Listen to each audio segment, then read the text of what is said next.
শায়েস্তাগঞ্জ থানার পুলিশ এতটা নির্লজ্জ বেহায়া, আসলে এটা কল্পনারও বাইরে।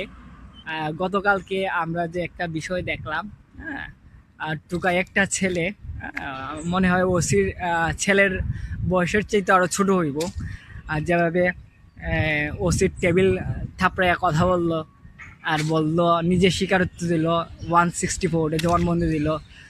সে নাকি বানিয়াচং থানায় আগুন দিছে, এসআই সন্তোষকে আগুন দিয়ে জ্বালাই দিছে, ওসির সামনে বৈশা, ওসির টেবিলে বৈশা এইভাবে নিজের অপকর্মের স্বীকারোক্তি দিল। তারপরও ওসি মহোদয় কিছু করলো না।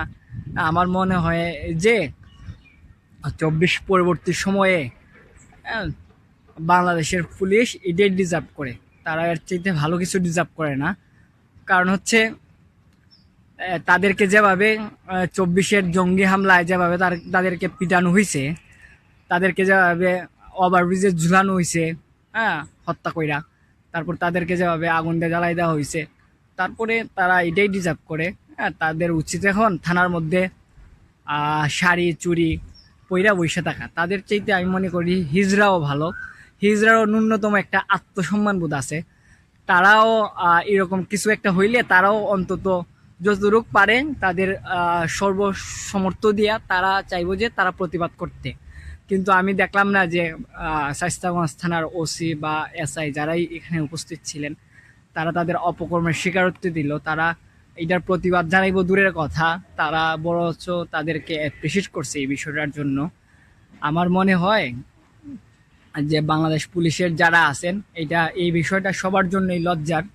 আপনারা কিভাবে দেশের শান্তি শৃঙ্খলা বজায় রাখবেন আর কাজ করবেন, আমরা আসলেই সংশয়। আপনাদের এই বর্তমান সময়ে যেভাবে জঙ্গিরা মব সন্ত্রাসী করে, হ্যাঁ, চুরি ছিনতাই চাঁদাবাজি রাহাজানি সারা বাংলাদেশে করতেছে, হ্যাঁ, আপনারা আসলে অপরাধ।